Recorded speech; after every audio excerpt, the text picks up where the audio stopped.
A Coreia tem uma unidade de forças especiais de elite chamada 709, uma das melhores do país. Recentemente, tiveram a sua tradicional cerimônia de promoção, onde os lutadores lutaram entre si até que houvesse apenas um vencedor.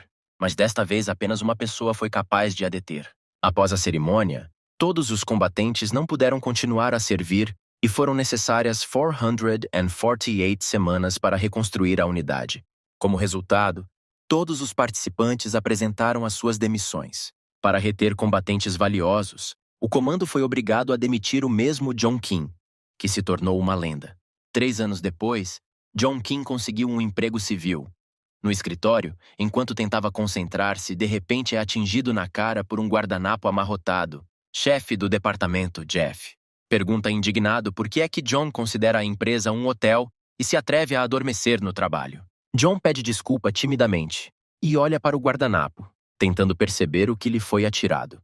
Jeff explica com desdém que são os seus lenços de papel usados e ordena a John que os deite fora, pois não há um caixote do lixo por perto. Mal se conseguindo conter, John permanece em silêncio e pega no seu smartphone para expressar as suas emoções. Indo à rede social, escreve um longo post sobre como o seu chefe lhe atira guardanapos e sugere a criação de uma estrutura para despedir funcionários prejudiciais. Depois de desabafar, John expira, lamentando não poder matar o patrão, pois é apenas um civil. De repente, aparece uma mensagem no telefone. Ele, como escravo de uma sociedade capitalista, tem uma hipótese. De repente, uma luz vermelha acende-se na têmpora esquerda dos seus óculos e um arrepio percorre a sua espinha. Uma interface de realidade aumentada surge nas lentes dos óculos de John com a mensagem: registro concluído. Ouve-se uma voz misteriosa na sua cabeça, chamando-o de P099 e informando que o primeiro teste já começou. John tenta tirar os óculos, mas atiram-lhe um cabo para a têmpora, avisando-o. Sem óculos há mais de 60 segundos. Um choque elétrico. Intrigado, John recorda que estes óculos foram lançados pela empresa há muito tempo, mas eram comuns. Os seus pensamentos são interrompidos pela voz de uma mulher. A colega Arabella aproxima-se, percebendo que John parece estranho. Ele tenta explicar, mas uma voz na sua cabeça ameaça chocá-lo se falar. João decide não arriscar e responde que está bem. Arabella fica sinceramente feliz e oferece-se para um encontro depois do trabalho. Jeff junta-se à conversa, sugerindo ironicamente um bar para reuniões privadas. Acrescenta que John terá de trabalhar até tarde para que Arabella possa passar a noite com ele. Jeff sugere sarcasticamente que Arabella não deve prestar atenção a quem faz horas extra por causa da sua incompetência. Arabella, não impressionada com as suas palavras, vai-se embora, dizendo que vai voltar a AOS seus negócios, deixando John e Jeff sozinhos. John luta para se conter, perguntando-se o que se passa com o seu chefe. De repente, uma voz na cabeça de John diz que o algoritmo de criação da missão está completo e pede-lhe que analise as pessoas que o rodeiam. John olha para Jeff e os óculos começam a digitalizá-lo, mostrando as suas informações pessoais, enquanto o chefe se irrita com o silêncio de John. Jeff fica irritado, mas a atenção de John é atraída pela informação. Jeff foi escolhido como alvo da missão. Os óculos relatam que John tem de ordenar ao seu chefe que pare de praguejar, ameaçando puni-lo pelo incumprimento. Jeff sai, exigindo que John o siga, e a personagem principal fica perdida na tentativa de compreender o que se está a passar. A contagem decrescente para o castigo começa quando John tenta descobrir de onde vêm os pontos. Tempo está a esgotar-se e John recebe uma notificação. A sua taxa de derrota atingiu os 50%. John, confuso, tenta perceber o significado da mensagem e decide verificar a sua conta bancária. Para seu horror, o equilíbrio cai subitamente para metade em poucos segundos. Furioso, John bate na mesa gritando que é tudo um circo, mas mesmo assim acalma-se e vai para o telhado por ordem do chefe. No telhado, Jeff começa a apontar o dedo a John, perguntando-lhe se enlouqueceu. Jeff admite que odeia pessoas como John, acreditando que o evita não por medo, mas por desprezo. John fica em silêncio, percebendo que tem de se conter, pois o seu trabalho é importante para ele. De repente, a provocação de Jeff é interrompida por Arabella, que pergunta: "Trocista, a John se é estúpido." Ela acrescenta docemente que John deve estar terrivelmente cansado, porque hoje em dia, mesmo trabalhando até o limite, é difícil comprar uma casa. Arabella afirma que, por vezes, vale a pena deitar tudo para o inferno e mostra o gravador em que gravou o bullying de Jeff. Jeff, furioso, tenta agarrá-la, gritando que ela se permite. Mas desta vez John não hesita. Intercepta a mão de Jeff, impedindo-o de tocar em Arabella. O patrão, cada vez mais furioso, exige deixá-lo ir, praguejando ainda mais. Os óculos registram a agressividade de Jeff e dão-lhe uma nova tarefa: acertar-lhe no pomo de Adão. Jeff liberta-se e dá um soco na cara de John com toda a força que consegue, declarando que o colocará no seu lugar. Mas John estava cansado disso. Esquiva-se facilmente e desfere um golpe preciso na garganta do boss. Jeff cai no chão, e John pede a Arabella que haja como se nada tivesse acontecido. Os óculos relatam a conclusão bem-sucedida da missão e devolvem todos os fundos perdidos a John. Jeff esforça-se para se levantar, continuando a insultar John e a perguntar-lhe como se atreveu a bater no chefe. Os óculos registram o seu comportamento e dão a John uma nova tarefa: espancar Jeff por uma recompensa 5 vezes superior. Enfurecido, Jeff volta a atacar John com um poderoso golpe. Mas John esquiva-se facilmente, vai pelas costas de Jeff e começa a sufocá-lo. Passados alguns segundos, o chefe perde os sentidos e John larga-o calmamente, deixando o seu corpo cair de bruços no chão. Os óculos informam John de que a tarefa foi concluída com sucesso, e ele fica feliz por saber que tem agora 170 milhões de won na sua conta. Recorda como conseguiu recentemente este emprego, sonhando com uma vida tranquila.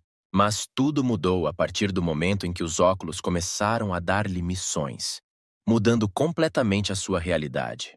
A cada tarefa concluída, John aumentava a sua riqueza, atingindo uns impressionantes 580 milhões de won.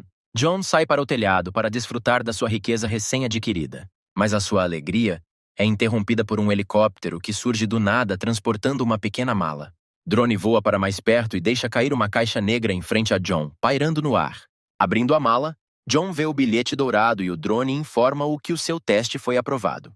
Drone acrescenta que John está agora liberado para a missão principal: recolher 1 bilhão de won numa semana, caso contrário todo o seu dinheiro será redefinido. Voltando ao escritório, John reflete que ainda faltam 420 milhões para completar a missão. John dá uma vista de olhos mais atenta ao Golden Ticket e percebe que permite pedir emprestado até 100 milhões por utilização. Pensa que ainda não tem informações sobre os óculos estranhos. Apercebendo-se de Jeff, John decide chamá-lo. Jeff gela de horror ao ouvir a voz de John e não reage, como se estivesse paralisado de medo. Aproximando-se, John diz calmamente que tem uma pergunta. Jeff solta um grito agudo de medo, chocado com a sua presença. John tapa a boca de Jeff para o impedir de gritar e pede-lhe que responda com calma à pergunta sobre a origem dos óculos. Jeff, a tremer, diz que não sabe de nada e nunca viu óculos assim noutros funcionários. John tenta perceber se o seu chefe está a mentir, mas os seus pensamentos são interrompidos por uma notificação sobre uma nova missão. Encantado, prepara-se rapidamente, declarando que hoje sairá mais cedo e sai alegremente do escritório. Chegados ao local indicado, a cobertura de um prédio em construção, João olha em redor, tentando perceber o que o espera. Os óculos informam John que a recompensa pela conclusão da tarefa é de 300 milhões de won e anunciam o início de uma competição entre os participantes. De repente, acendem-se lâmpadas de construção, iluminando uma caixa sobre uma enorme bobina. John aborda cuidadosamente o caso, perguntando-se como é que ele foi ali parar. Abrindo-a, vê que a mala está cheia de dinheiro até ao limite. Placar anuncia as regras. O vencedor é aquele que segura o saco quando o cronômetro marcado para 10 minutos expira. De repente, vários bandidos com armas brancas saem da esquina, dizendo a John, trocista, que não devia ter pegado na mala tão depressa. John examina-os calmamente e pergunta-lhe se são membros como ele. Os bandidos riem-se, fazendo uma contra-pergunta. Será que ele percebe em que situação se encontra? Mas John limita-se a sorrir loucamente e a esclarecer. Para vencer, só precisa de vencer todos. Líder dos bandidos, enfurecido com a insolência de John, grita e ataca-o. John rejeita habilmente o ataque do bandido com uma mala cheia de dinheiro.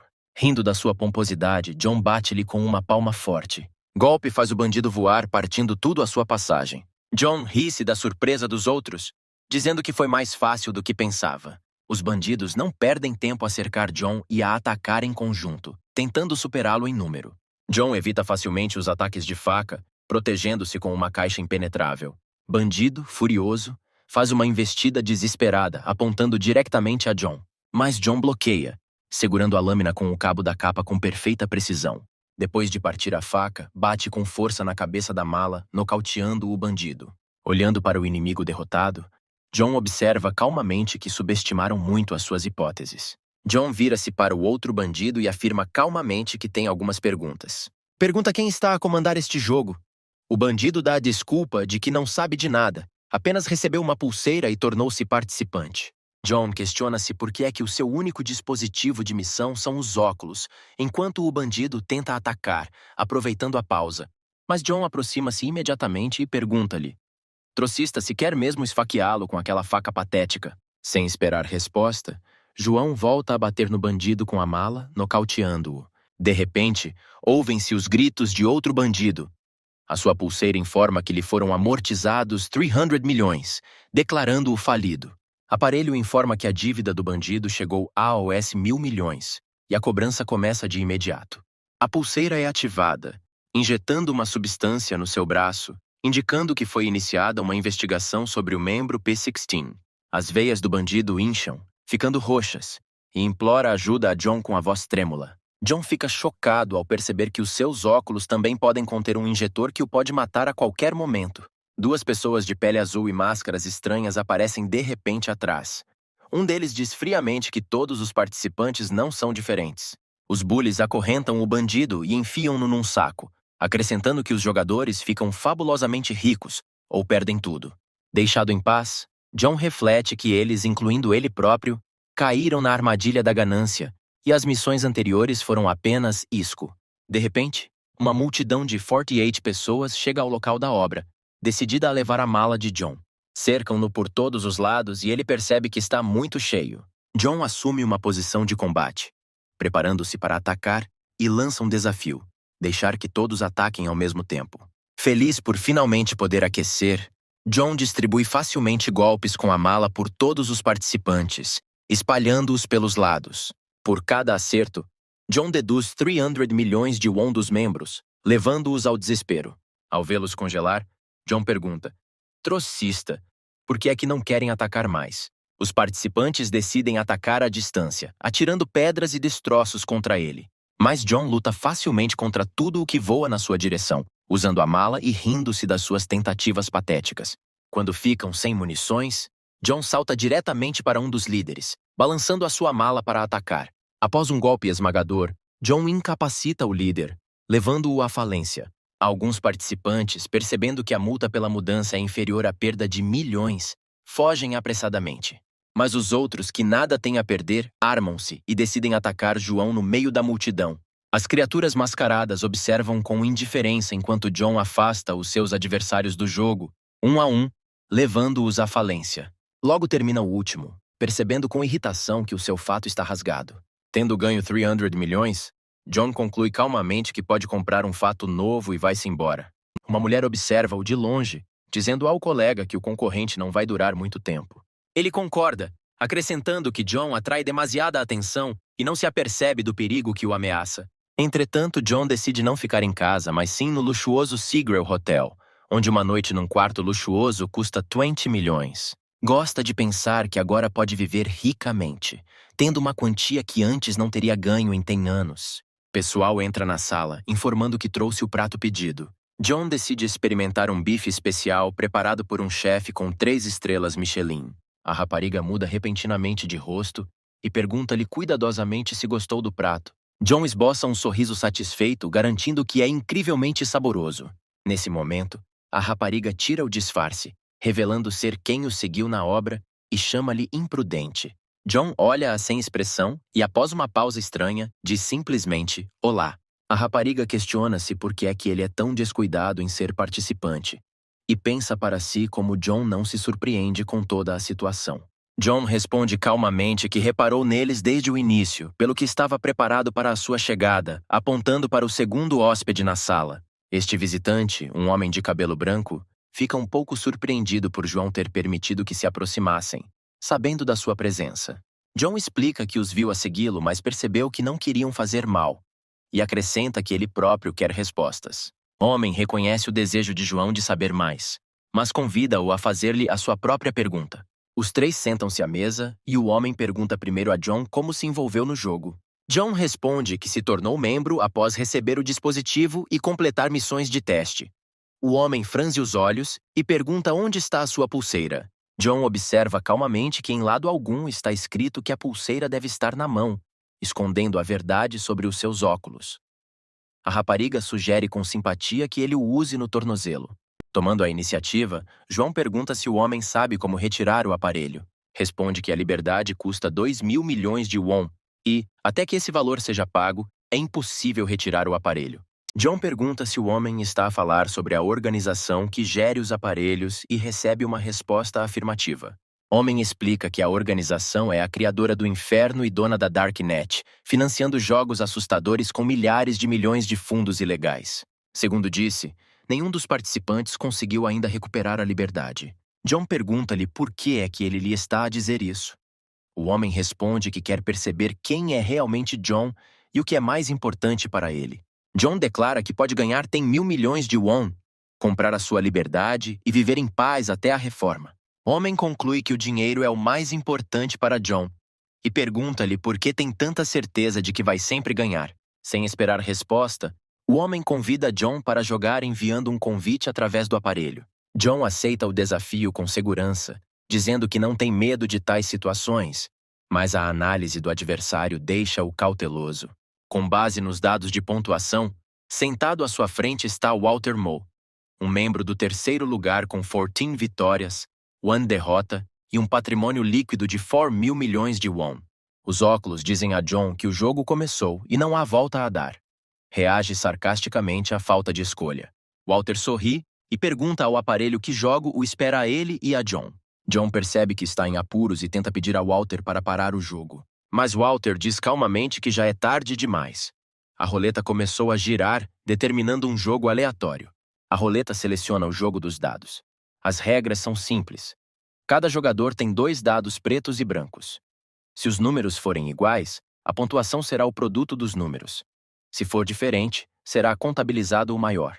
A rapariga abre a caixa, revelando que cada ficha vale tem milhões de won, e cada jogador receberá 88 fichas. Walter explica que primeiro são lançados os dados brancos, depois são feitas as apostas e só depois é levantado o copo com os dados pretos.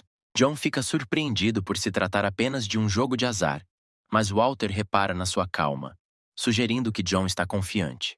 Exteriormente imperturbável, John concorda, embora por dentro esteja dilacerado pela indignação. Afinal, teve azar durante toda a vida. Mas, de repente, percebe que ganhou 880 milhões em 3 dias e começa a acreditar que a sua sorte não é assim tão má. Quando as fichas são distribuídas e tudo está pronto, Walter pergunta se John está pronto para começar o jogo.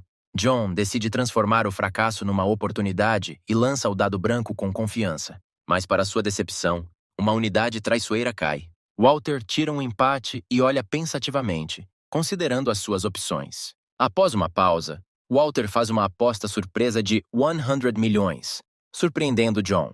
Avaliando as suas hipóteses e percebendo que não há para onde recuar, John aceita o desafio de Walter. A menina anuncia que as apostas foram aceites e revela o segundo dado. Walter obtém um triplo, fazendo com que a sua pontuação mais alta seja 3. John consegue outro, o que significa que perde a ronda. John não consegue acreditar no que vê. E Walter sorri e diz que não esperava que John conseguisse um par na primeira ronda. No entanto, John não desiste. Declara com segurança que, tendo se livrado do azar no início, a sorte estará agora do seu lado e continua a jogar com ainda mais entusiasmo. Apesar da sua confiança, John perde todos os assaltos sem conquistar uma única vitória. Depois de perder 500 milhões, a menina anuncia que chegou à ronda final. Os dados são lançados. Walter tira 1 e John tira 6. John fica aliviado ao regozijar-se com a sua sorte, mas Walter vai inesperadamente all-in, oferecendo a John a hipótese de reconquistar tudo e até de vencer. John fica chocado com o comportamento de Walter, perguntando-se por que é que ele está tão confiante de que conseguirá um 6. Uma vitória automática. No entanto, percebendo que o tempo todo não houve fraude, aceita a aposta. John compreende que se soubesse quem era Walter, nunca se teria sentado à mesa com ele. É como se estivesse a absorver a sorte de outra pessoa. Curiosamente, Walter tira um 6 e torna-se o vencedor, ficando com toda a fortuna de John. Ao sair, Walter sorri e diz que foi uma competição divertida e sugere que se voltem a encontrar. Walter atira um cartão de visita a John, acrescentando que deve encontrá-lo quando há algo mais importante na vida do que o dinheiro. Na noite seguinte, é realizada uma festa corporativa no café, onde os colegas de John se reuniram. John senta-se ao lado, bebendo sombriamente a sua bebida, refletindo sobre os milhões que perdeu. Um homem aproxima-se dele e pergunta-lhe com interesse por que está tão deprimido no feriado. Este é o presidente da empresa onde John trabalha, Matt Dock. John ignora Matt e continua a beber taciturno. Jeff dá um salto, pedindo desculpa ao presidente. Mas Matt, sorrindo docemente, acalma-o e pede a John que vá com ele. Ao saírem, as funcionárias começam a sussurrar, chamando John de estranho e discutindo rumores sobre o fracasso do seu investimento. Arabella ouve-os e expressa a esperança de que tudo ficará bem com John. Dizem-lhe que o presidente da empresa, conhecido como o Buda Sorridente, é sempre simpático. Na rua, Matt, segurando a gravata de John, repreende-o rudemente, praguejando e declarando que John devia saber o seu lugar e não estragar o evento corporativo com um olhar azedo. Acrescenta que John poderia ser facilmente substituído, apesar dos seus melhores esforços. John pensa em como tem de trabalhar arduamente para que pessoas como Matt ganhem alguns cêntimos, mas os seus pensamentos são interrompidos por uma bofetada na cara. Matt oferece trocista, 100,000 won por cada bofetada, dizendo que John devia estar grato pela educação. A personagem principal mal consegue conter o impulso de partir o braço de Matt quando de repente lhe é dada uma nova tarefa. Inesperadamente, John agradece a Matt pela lição, com um sorriso, considerando-a uma experiência de vida real. John dá a mão a Matt e, com um sorriso, pede-lhe a honra de estar ao seu lado e aprender com ele. Matt suaviza imediatamente e concorda, ordenando-lhe que volte ao café para que John lhe possa servir uma bebida e continuem a diversão. John concorda sorrindo enquanto releia a sua nova missão, raptar Matt por uma grande recompensa. Algum tempo depois, Matt recupera o juízo, amarrado numa garagem escura. John diz-lhe calmamente que o raptou, e verificando as condições atualizadas da missão no seu relógio, vê que agora precisa de manter Matt num determinado local durante 24 horas. John diz calmamente a Matt que o arrastou pelo café e fez uma cena. Matt fica furioso e exige desamarrá-lo e devolver-lhe o telefone. John tira o telemóvel do bolso e pergunta se é ele. John refere então que encontrou algo interessante no telefone, o que enfurece ainda mais Matt, que o chama de pirralhinho e exige desamarrá-lo. Matt grita que John não se atreve a raptá-lo e pensa que ele vai ficar impune. Em resposta, John mostra a Matt o seu próprio telefone, em cujo ecrã estão fotografias de uma câmara instalada na casa de banho feminina da empresa. John chama a Matt um completo pervertido, sugerindo que foi ele quem instalou a câmara. Matt, chocado, apenas pergunta como é que John obteve acesso. John troça dele com um sorriso, sem mencionar que aprendeu habilidades de hacker como recompensa intermédia pelo rapto. John sugere então que, se levar isto à polícia, as consequências serão bastante interessantes. Percebe porque a sua missão era raptar Matt quando de repente repara numa pasta de ficheiros no seu telefone. John investiga o seu conteúdo, examinando os títulos até congelar num deles. O rosto de John muda drasticamente e pergunta quem é que Matt vê como funcionários da empresa. Matt responde com desprezo que todos eles são nulidades a quem está simplesmente a dar uma oportunidade de conseguir algo na vida. João afirma friamente que todos têm os seus pecados. Mas para alguém como Mateus não há salvação. Matt sorri arrogantemente, salientando que John é quem está a cometer os crimes e as suas ameaças são inúteis. Mas John interrompe-o, declarando que a partir de agora pagará a Matt 100,000 won por cada bofetada, oferecendo isto como treino de paciência. Matt perde a paciência, ameaçando que se John lhe tocar, estará em apuros. Antes que possa terminar de falar, recebe uma bofetada de John que o derruba. John senta-se ao seu lado e pergunta a Matt por que é que ele acha que o dinheiro lhe dá o direito de viver assim. Pegando no assunto, John percebe que viver como todos os outros já é difícil, mas por causa de pessoas como Matt é quase insuportável. Volta a bater em Matt, querendo que ele sinta esta injustiça pela primeira vez. Matt, dominado pelo medo e pelo desespero, tenta desculpar-se. De repente, um homem irrompe na garagem, feliz por ter encontrado o seu alvo. Remorso desaparece do rosto de Matt, e este implora ao homem que ajude, dizendo que John o raptou. O homem e o seu cúmplice dizem a Matt para ficar quieto, e os seus dispositivos anunciam uma nova missão: resgatar Matt. Viram-se para John, informando-o de que não é nada pessoal, apenas uma tarefa. John responde calmamente que não tem queixas. Surpreendidos pela sua compostura, os participantes começam a suspeitar que algo está errado.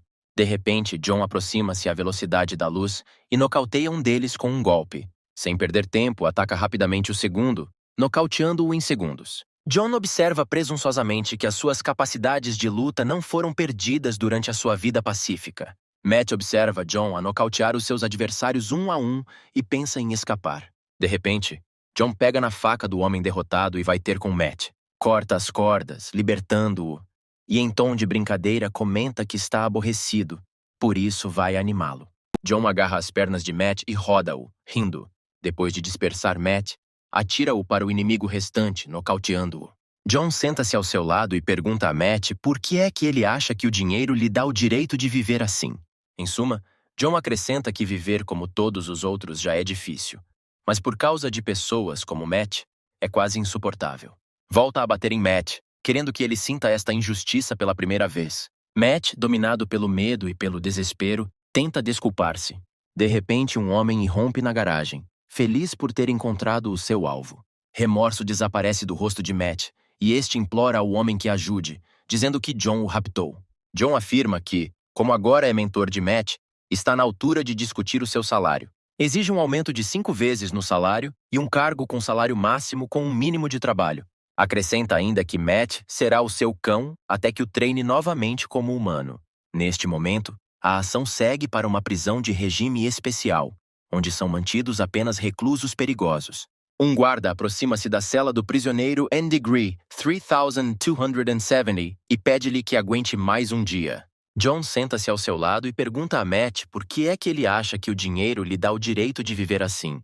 Ao pegar nele, John diz que viver como todos os outros já é difícil, mas por causa de pessoas como Matt, torna-se insuportável. Volta a bater em Matt, querendo que ele finalmente sinta essa injustiça. Matt, tremendo de medo e desespero, tenta desculpar-se. De repente, um homem irrompe na garagem, exultante por ter encontrado o seu alvo. Remorso desaparece do rosto de Matt. Implora a ajuda do homem, alegando que John o raptou. John fica surpreendido com a mudança de posição por ordem do presidente. Depois de todos se irem embora, John percebe que com estes pontos a sua forma de ganhar dinheiro mudou drasticamente. Ao completar a missão e o bilhete foram devolvidos à conta 500 milhões de won. No entanto, a meta principal de 1.000 milhões ainda não foi atingida e faltam apenas 28 horas. John não se preocupa com o próximo jogo ou missão, só quer que comece logo. Entretanto, na prisão, a operadora pergunta ao guarda sobre a situação atual. O guarda relata que está num autocarro com 10 reclusos perigosos, mas não há situações de emergência. No entanto, já tinha degolado o companheiro para não deixar testemunhas. Após o relato, aproxima-se do compartimento trancado com os reclusos e abre-o com as chaves. Atira as chaves das algemas aos prisioneiros, dizendo que podem fazer o que quiserem, mas é pouco provável que consigam escapar. Explica que quando o jogo começar, os hackers provavelmente assumirão o controle das câmaras de segurança. Guarda está confiante de que ninguém conseguirá escapar da prisão. Todos os proprietários de dispositivos recebem a tarefa de caçar prisioneiros fugitivos. Os presos são libertados. Entre eles, o líder número 3.270, para cuja cabeça estão prometidos 500 milhões. Os outros prisioneiros chamam-lhe Hyung-Nin e perguntam-lhe sobre os seus planos. Hyung-Nin sugere encontrar o dinheiro enterrado pelo seu amigo na prisão e depois deixar a Coreia. Os participantes recebem a geolocalização dos reclusos fugitivos e questionam-se para onde vão. Um dos caçadores completa os seus preparativos e ordena que todos saiam para apanhar vítimas suficientes. 4 horas após o início do jogo de grandes penalidades, um dos esquadrões chega aos reclusos e começa a apanhá-los. Caçador provoca a sua vítima, alegando que ela é demasiado fraca para o criminoso e deveria ter vivido uma vida justa. Apanhador sente a mão do amigo no seu ombro e vira-se, garantindo que enquanto apanham os prisioneiros um a um, os observadores não vão reparar em nada. Mas a mão que tem no ombro é o membro decepado do seu antigo amigo, decepado pelo prisioneiro número 2.804. Recluso afirma que também está empenhado na captura, mas o seu objetivo são os malucos dos relógios vermelhos. Apanhador tenta dizer alguma coisa, mas o prisioneiro corta-lhe rapidamente a mão e acaba com ele. Prisioneiro 2804 regressa a Hyung-Nin, relatando que lidou com os habitantes locais e atirou as mãos decepadas para o chão. Pergunta a Hyung-Nin quantas pessoas estão envolvidas na operação enquanto coloca as mãos na cabeça do prisioneiro. Hyung-Nin responde que está cansado de matar caçadores e deixou de contar, após o que parte o pescoço do prisioneiro. Voltando-se para a montanha de cadáveres, diz que há muito tempo que não se divertia tanto. Aproximando-se dos restantes prisioneiros, que escavam a terra em busca de dinheiro, ordena-lhes que trabalhem mais depressa. Caso contrário, abandonará quem não encontrar nada. Prisioneiro 2804 diz a Hyung-Nin que depois de verificar os membros mortos, não conseguiu identificar o seu gangue, mas descobriu que havia recompensas pelas suas cabeças e a sua localização foi revelada. Hyung-Nin pergunta-lhe quanto lhe é cobrado, e ao receber a resposta, regozija-se, sonhando receber uma recompensa pela sua cabeça. Não compreendendo a alegria de Hyung-Nin, 2804 pergunta sobre o dinheiro que encontrou. Recluso relata que encontraram 3 pacotes de 500 milhões cada, e sobraram mais 3. 2804 acha que é muito mais do que esperava e decide usar Hyung-Nin para escapar. Entretanto, alguns membros observam-nos, surpreendidos com o seu comportamento. Os participantes reparam no dinheiro e numa pilha de mortos, percebendo que os prisioneiros são mais perigosos do que o esperado. Decidem não recuar e jogar alto, mas um deles tem dúvidas, declarando que caçar pessoas como gado é estranho. Os seus pensamentos são interrompidos pelo seu cúmplice, que o agarra pelo blusão e lhe explica que não estão a caçar pessoas, mas sim monstros. Dirigente sugere a captura dos reclusos à distância, por considerar esta a forma mais segura, e sublinha que não pode ser permitida a fuga. De repente, ouve-se a voz de John atrás dele, confirmando que os prisioneiros não podem escapar. John sai do mato até a AOS participantes assustados, e diz que não adianta estar sempre em guarda. Afirma ser apenas um funcionário de escritório, o que causa confusão entre os participantes. No entanto, John apresenta um ótimo plano e promete partilhá-lo se estiverem interessados. Depois de o plano ser contado, a perplexidade e os mal-entendidos aparecem nos rostos dos participantes. Líder dos caçadores aponta uma besta a John e pergunta-lhe por que os considera um engodo, acrescentando que não são fracos. Líder avisa que se John não fugir quando contar até 3, dispara sobre ele. John contrapõe calmamente que sugeriu uma forma melhor para todos. Líder dispara sobre John, mas este desvia facilmente a flecha com um machete. Tendo apanhado um pedaço da flecha com a mão, João diz que o líder não deveria ter sido avisado sobre o momento do disparo. Convida os participantes a ouvi-lo enquanto ainda é gentil, e eles concordam sem questionar. Passado algum tempo, os participantes aproximam-se dos reclusos que procuram os últimos maços de dinheiro. Os reclusos riem-se ao ver que os participantes vieram com as mãos nuas e manifestam o desejo de os enterrar aqui mesmo. Ao vê-los todos prisioneiros, os participantes fogem. Prisioneiro 2804 ordena que os fugitivos sejam capturados e a perseguição começa. Os participantes fogem, repetindo na cabeça o plano de John, que envolve atrair os prisioneiros para o local especificado. Um esquadrão de caçadores chega ao local, mas depressa os prisioneiros vêm atrás deles. Os prisioneiros cercam os caçadores, queixando-se da falta de fossas para o seu enterro. Um dos prisioneiros avança com uma pá contra o líder dos caçadores, com a intenção de o matar com um só golpe. No último momento, um golpe certeiro de machado arranca a pá das mãos do prisioneiro. John acende os ramos e atira-os para a relva ao redor da casa, criando um anel de chamas. Quando questionado pelos prisioneiros sobre quem é, John responde que só precisam de saber uma coisa: ninguém escapará daqui. Acrescenta que será mais fácil para eles se ficarem parados e permitirem que sejam espancados, e exige também que entreguem o dinheiro. Os reclusos começam a entrar em pânico, mas o principal pega numa pá e acalma os restantes, dizendo que só há um João. Assim que termina o seu discurso, John nocauteia-o com um pontapé poderoso, fazendo-o escorregar no chão. Ao aterrar, John diz aos prisioneiros que agora podem entrar em pânico e estes atacam-no com raiva. No entanto, John nocauteia e desarma facilmente os seus agressores. John arranca a faca de uma das mãos, pega nela e desfere vários golpes certeiros. O prisioneiro sangra e desmaia, deixando o último sobrevivente a sós com John. Sem perder tempo, John corre para o último prisioneiro e rapidamente o nocauteia, atirando-o para o chão. Os caçadores assistem com espanto enquanto John derrota sozinho um esquadrão inteiro de inimigos. Segundo o dirigente, num jogo onde estão vidas em jogo, este homem é um verdadeiro caçador.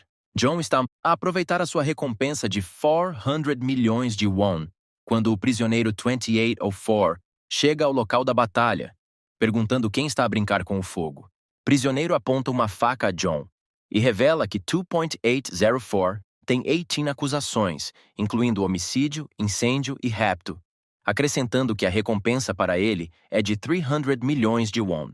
John pergunta a 2804 se vai vingar os seus camaradas. 2804 responde que veio lembrar John de terminar o que começou e acaba com o seu cúmplice com uma faca. O prisioneiro chama John de amador e pergunta-lhe se está pronto para se magoar novamente. O João concorda. O prisioneiro ataca John com uma faca, mas este esquiva-se facilmente. 2804 continua a atacar, dando socos com as duas mãos, mas falha uma vez. Percebendo que está perante um adversário formidável e ambidestro, John para abruptamente e pede a 2804 que espere um segundo. John recua um pouco e começa a vasculhar os materiais de jardinagem. Pega nas suas enxadas gêmeas e assume uma postura de louva a Deus, notando que não pratica com elas há algum tempo. O prisioneiro recorda como sofria de bullying, mas tudo mudou quando puxou de uma faca. Diz que mesmo aqueles que ameaçaram espancá-lo imploraram perdão se ele os cortasse apenas algumas vezes. O prisioneiro gostou da forma como o temiam e se humilharam diante dele. No entanto, agora sob a pressão de John, pela primeira vez não sabe o que fazer. O prisioneiro 2804 pergunta-se ansiosamente se John o está a encurralar. Perde a paciência, balançando para longe tentando atingir John. Mas este esquiva-se facilmente. John continua a rir, perturbando o prisioneiro e fazendo-o cometer cada vez mais erros. O prisioneiro baixa a guarda e ataca, declarando que João não tem o direito de o humilhar. No entanto, John ataca à velocidade da luz, desferindo várias dezenas de golpes por segundo, incapacitando o prisioneiro. João volta-se para o prisioneiro e diz que quem não conhece o seu lugar não pode ser forte. Algum tempo depois, John caminha alegremente com os seus parceiros, cantando uma canção sobre como encontrar 500 milhões. Líder dos caçadores pergunta timidamente a John se já pode ir embora. John questiona-se por que querem ir embora, já que ainda resta mais um criminoso. Explicam-lhe que o último criminoso é um homem perigoso que matou 13 pessoas com as suas próprias mãos. De repente, Hyung-Nim aparece atrás deles, surpreendendo todos, menos John. Hyung-Nim sugere saltar as apresentações e desferir um poderoso golpe em John. John bloqueia o golpe e contra-ataca com um gancho direto no queixo de Hyung-Nim. Hyung-Nim e John fazem uma breve pausa, surpreendidos por terem recebido os golpes um do outro. Ambos suspeitam que a próxima batalha será muito interessante. John tenta derrotar Hyung-Nim com a sua velocidade enquanto se desvia dos seus ataques. Hyung-Nim, por sua vez, não recebe danos graves com os golpes de John graças à sua forte cabeça. O prisioneiro decide que a melhor opção é tentar capturar John e tenta apanhá-lo no seu erro. Passados alguns segundos, encontra o momento certo e avança, agarrando John. Após Hyung-Nim agarrar John, aperta-o com força, tentando partir-lhe os ossos. Hyung-Nim pergunta a John se percebe que o seu fim está a chegar e aperta-o ainda mais. No entanto, sob estresse, John recupera o fôlego, bombeando o seu corpo com endorfinas e adrenalina. Reunindo a sua vontade e força, John agarra Hyung-Nim pelo rosto e obriga-o a soltar-se. John diz que há muito tempo que restringe os seus poderes, mas agora, perante um adversário forte, não se vai conter. De seguida, bate com força com a cabeça de Hyung-Nim no chão, causando um golpe esmagador. Após nocautear Hyung-Nim, John recebe a recompensa final de 500 milhões de won, e a caça aos criminosos é declarada terminada. Os caçadores assistem horrorizados enquanto John derrota um adversário tão forte, sem acreditar no que viam. Um dos caçadores sussurra sobre um plano secreto para levar o dinheiro enterrado pelos prisioneiros, do qual John ainda não tem conhecimento. Os caçadores abordam John, dizendo que vão limpar o local da caça.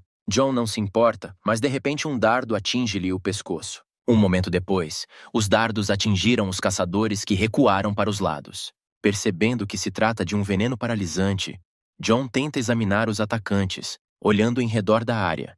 Um homem que usa uma máscara branca com o símbolo ômega sai da floresta. Uma tentativa de verificação mostra que o acesso foi negado. Omega está rodeado de capangas que parecem cobradores de dívidas de um estaleiro de obras. John tenta perguntar a Omega quem é, mas o veneno começa a fazer efeito e os seus olhos fecham-se gradualmente. Incapaz de resistir, John perde os sentidos e cai no chão. Encontra-se num edifício em chamas que lembra uma instituição correcional.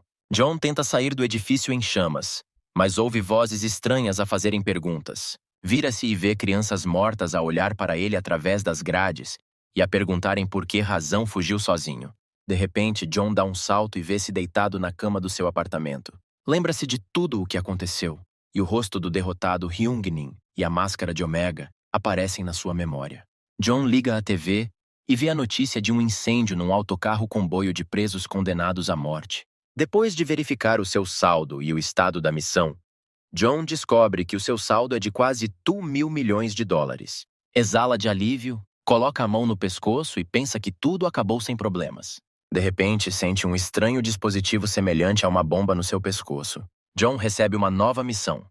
Tem de completar 5 tarefas, sendo a primeira delas entrar em contato com o funcionário A. Numa manhã soalheira, Jeff fica à porta do seu escritório. Bebe café e queixa-se que está cansado de o comprar todos os dias. De repente, repara em John a correr a toda a velocidade que consegue gritar para Jeff saltar para fora do caminho. John passa a correr por Jeff, arrancando-lhe o café das mãos, e corre em direção aos andares superiores do edifício. Arabella está sentada à sua secretária, imersa em relatórios e tarefas.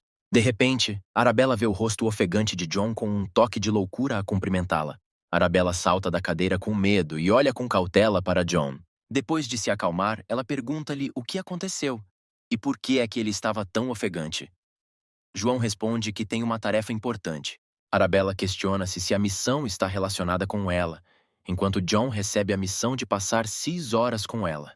John explica que mudou recentemente de cargo e de emprego e acrescenta que ela precisa de uma pequena pausa no trabalho excessivo. A personagem principal decide que hoje Arabella pode relaxar e conversar com ele, enquanto o assistente Jeff faz tudo por ela.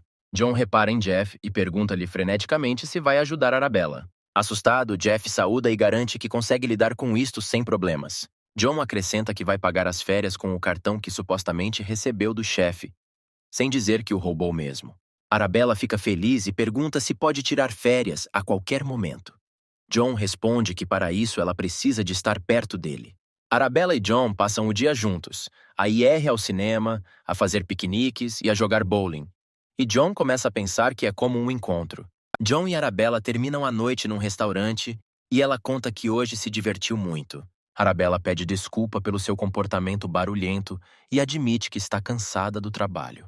Ela agradece a John e diz que lhe quer confessar algo importante. Olhando para John, Arabella vê-o a colocar 2 garfos na boca e diz que é uma morsa bigoduda. Arabella ri-se muito e pergunta-lhe se estava bêbado como ela.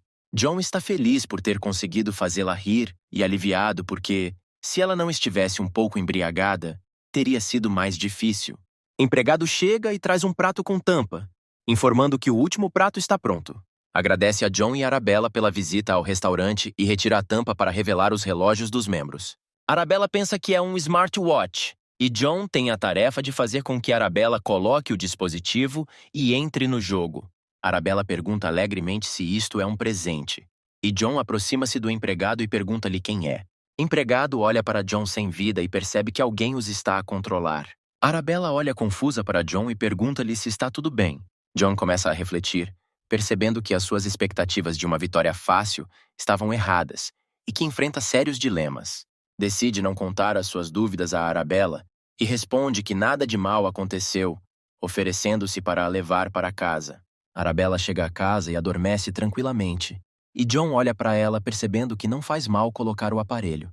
Diz a si próprio que só acredita no dinheiro e que a vida dela é menos importante que a dele, mas ainda não se consegue decidir sobre tal maldade. De repente, Omega contacta John através dos seus óculos, garantindo-lhe que ninguém saberá das suas ações. Omega acrescenta que a sobrevivência exige sacrifício e John não se deve preocupar.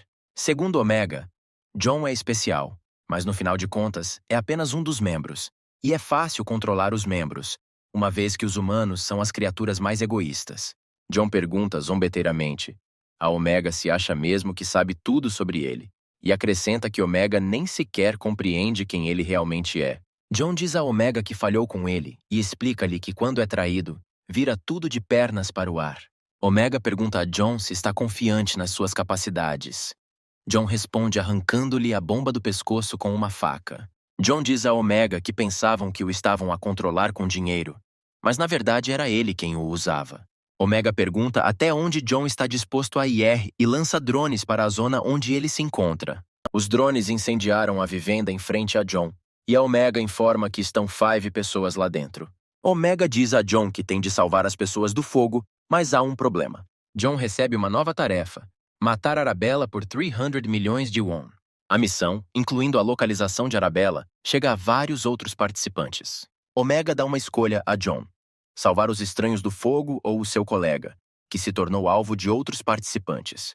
John decide ligar para os bombeiros e pega no seu smartphone. Omega liga-se a ele e declara que isso é proibido, assumindo o controle de todos os sistemas. Exige que John faça uma escolha. John rapidamente decide e começa a gritar sobre o incêndio para acordar todos os moradores. Os moradores da casa acordam e fogem, incluindo Arabella, que dorme tranquilamente. John cobre rapidamente Arabella com um pano grosso para a proteger das queimaduras. Depois de embrulhar Arabella, John atira-a por cima do ombro e carrega-a para fora do edifício e para a rua. Coloca-a no chão e diz que infelizmente não levou o telefone do trabalho. John pede a Arabella que se cubra com uma manta e que espere, prometendo voltar em breve. Arabella pergunta ansiosamente a John para onde vai, esperando que ele não volte para o fogo. John hesita um pouco e conta a Arabella que quando era criança, houve um incêndio onde ele vivia. Estava fraco e assustado e não pôde ajudar. Desde então, John decidiu que nunca deixaria uma pessoa inocente em apuros. John entra novamente no edifício em chamas enquanto Arabella e os espectadores o observam alarmados e perplexos. Passados alguns segundos, as pessoas começam a filmar o incêndio nos seus telemóveis. 1 minuto depois, John emerge do fumo, transportando 4 pessoas para fora do fogo. Arabella estende um cobertor e John coloca os sobreviventes no mesmo, pedindo ajuda. Volta então para o prédio em chamas. John é informado que o participante se está a aproximar de Arabella e estará a 5 metros dentro de 1 minuto. John decide que terá tempo para salvar todos e, acelerando, irrompe novamente no edifício. Tendo encontrado o último apartamento com um sobrevivente, voa imediatamente para dentro dele, correndo para o infeliz. No entanto, Omega entra em contato com John e diz que se salvar este homem, retirará 1.000 milhões da sua conta, e se o deixar morrer, irá adicionar dinheiro. Omega pergunta a John o que vai fazer enquanto está parado diante do sobrevivente. Arabella, olhando ansiosamente para o edifício em chamas, preocupa-se porque John não sai. De repente, um homem aproxima-se dela e pergunta-lhe se mora no apartamento 204 da Haru Villa. Arabella fica surpreendida e pergunta-lhe como a conhece. Ele responde que sabe. Estranho agarra Arabella pela mão, saca de uma faca e ordena-lhe que o siga, ameaçando-a. Acrescenta que é melhor ela portar-se bem quando algo pesado cai no carro atrás dele. Fumo dissipa-se e John aparece à frente de Arabella, ameaçando o estranho de morte se este lhe tocar. Membro pergunta a John se quer roubar o seu dinheiro, suspeitando que sejam parecidos com ele. Concorrente grita que o dinheiro será dele e aponta a faca a Arabella, mas John lança bem a bota, bloqueando o golpe. Arabella, dominada pelo horror e pelo estresse, cai de joelhos, incapaz de se mexer. Estranho tenta matá-la novamente, esfaqueando-a com uma faca forte. John consegue cobrir Arabella consigo mesmo e leva o golpe. Ameaça matar o agressor se este tocar em Arabella. John decide não hesitar e desfere uma poderosa cabeçada no estranho, nocauteando-o. Alegre com a vitória, de repente percebe que inalou monóxido de carbono e que as suas forças o estão a abandonar. John cai no asfalto, perdendo os sentidos. Arabella, recuperada do choque, aproxima-se dele. Ela senta-se ao lado dele e implora-lhe que recupere o juízo enquanto a figura misteriosa se aproxima. Um membro do nível 31, chamado Gyllenhaal, fala ao telefone, relatando que encontrou o objeto e perguntando se deve apanhá-lo ou livrar-se dele. Os gritos altos da criança por socorro acordam John. Rapidamente dá um salto, tentando perceber o que está a acontecer e onde está. John encontra-se numa pequena sala com um homem alto a aproximar-se ameaçadoramente de uma criança. Uma criança grita por socorro e um homem exige que ela se cale e se porte bem. John alcança instantaneamente o homem, saltando sobre ele para lhe dar um soco na cara. Mas, apesar da velocidade do golpe, o homem consegue interceptá-lo e bloqueá-lo. Pergunta a John por que razão ataca de repente. João responde ao homem para se afastar da criança. São interrompidos por Walter sentado em silêncio na sala com uma arma. Walter diz que as suas ações estão a levar à sua própria destruição. João repara na pulseira no pulso da criança, que treme de medo. Chama Walter e o homem de bastardos, exigindo que a criança seja libertada. Respondem que não é da conta dele. Walter pergunta a John por que está a salvar uma criança estranha e por que está aqui. John responde que a criança pediu ajuda e chama criminosos a Walter e ao seu cúmplice. Walter sorri e diz que serão eles os criminosos, erguendo a arma. John cobre rapidamente a criança consigo mesmo, esperando que a bala não a atravesse. Walter não hesita em puxar o gatilho, mas um jato de água sai da arma. John fica confuso enquanto tenta perceber o que se está a passar, e a criança atrás dele começa a rir. A criança diz a John que caiu na brincadeira e John agarra-o com as duas mãos. Irritado por ter sido manipulado, John pergunta à criança se é um agressor. John começa a virar a criança para a frente e para trás, provocando mais gritos de socorro. Homem diz a Walter que John não é assim tão mau, e Walter concorda. Walter pede desculpa pelo engano, explica que foi um teste e acrescenta que estão a cuidar do bebê. Revela que são um grupo de libertação para os participantes do jogo e que demoraria muito tempo a explicar tudo completamente. Walter relata que a sua colega, que estava com ele ontem, já está internada, mas devido ao choque não se recorda do sucedido. Mostra a John uma selfie da sua assistente, que está a vigiar Arabella no hospital. Walter aponta ainda para o homem e diz que foi Gyllenhaal quem salvou John e Arabella. John agradece a Walter por o ter salvo e acrescenta que é improvável que isso tenha acontecido assim. Walter diz que John se tornou um ranker e a sua fortuna ultrapassará em breve os 2.000 milhões. Walter acrescenta que se John ganhar mais e subir de nível, outras forças ou rankers poderão atacá-lo. Alerta que neste caso enfrentará desafios que não conseguirá enfrentar sozinho, como aconteceu ontem. John concorda, preocupado que Arabella possa estar em perigo por causa dele, e percebendo que a sorte pode não ser tão favorável da próxima vez. Walter convida John a juntar-se ao grupo e a transferir 800 milhões, que serão devolvidos para a sua conta. Explica que isto é para testar o seu objetivo comum. John chama Walter de fraude. Walter sorri e responde que John precisa primeiro de completar uma missão de equipa com um dos membros do grupo, após a qual a primeira metade do valor será devolvida. Walter acrescenta que John receberá o restante dinheiro mais tarde e que, de qualquer forma, não iria desistir do jogo, pelo que a oferta não é perdedora. Algum tempo depois, John está sentado no bar, a pensar na proposta de Walter. Decide verificar a sua conta e descobre que não recebeu recompensas pelas missões concluídas. A recompensa é um cupom para um artigo aleatório. John verifica o seu telefone e vê uma mensagem de Omega a dizer que não terá missões pessoais durante algum tempo. John percebe que a sua fortuna pode desaparecer a qualquer momento e levantar o dinheiro é quase impossível. Por isso, decide aproveitá-los enquanto pode. Gasta 400 mil won ao almoço, aproveitando o omakase com que antes apenas sonhava. John sente uma grande satisfação por saber que a comida tem o sabor que ele esperava. Lembrando-se da sua pobreza passada, John decide que agora irá desfrutar ao máximo de uma vida rica. Passados 4 dias, John decide realizar uma missão de equipa e chega ao local do teste, examinando os participantes. John está imerso em pensamentos de comprar um apartamento após completar a missão, quando de repente houve uma censura por estar atrasado. Vira-se e descobre que o seu parceiro é o mesmo miúdo. João pergunta tristemente ao menino quantos anos tem. Admite que tem apenas 15 anos. Os restantes participantes comentam, em tom de gozo, que quando o jogo começar terão de ficar de olho neste casal. John fica interiormente indignado, percebendo que foi enganado e que esperava ver Gyllenhaal e não um estudante. A criança troça do João dizendo que não parece muito forte e até assustador. John responde que o rapaz também não gosta e admite timidamente que deve ganhar o jogo a qualquer custo. John suspira e coloca a mão na cabeça do menino, garantindo-lhe que o consegue proteger, acrescentando que consegue lidar com isso. Passado algum tempo, os participantes saem para o campo e aguardam o início do jogo. Altifalante no poste anuncia que o jogo se chama Defesa do Rei. Em cada par é selecionado um rei aleatório, que deve ser protegido a todo o custo até que restem 2 pares de participantes. João olha para o rapaz, que revela que se tornou rei. Os heróis são rodeados por outros participantes, preparando-se para começar quando a contagem decrescente termina. Assim que termina a contagem decrescente, um dos pares de participantes corre em direção à criança. John agarra rapidamente o rapaz e coloca-o ao seu pescoço, facilitando a tarefa de proteger o rei. Os membros elogiam John pela sua velocidade, lembrando que ele acaba de revelar que o rapaz é o rei. Um dos participantes refere que se o menino ficar sozinho, morrerá rapidamente. Menino fica assustado e enfia as mãos nos cabelos de John, fazendo-o encolher-se de dor. A criança começa a entrar em pânico e pergunta o que fazer. John exclama-lhe para ficar quieto e não interferir. Um dos participantes decide atacar John e a criança. De repente, reparem dois membros de cabelo verde que estão a olhar fixamente, e sem fazer qualquer tentativa de atacar.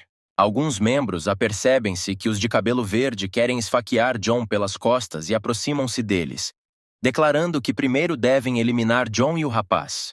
A criança toca na cara de João e diz que estavam distraídos. John responde que ele próprio consegue ver. Entretanto, outro par de participantes aproxima-se cuidadosamente por trás de John. João pede à criança que coloque o peso nas duas pernas e que se levante.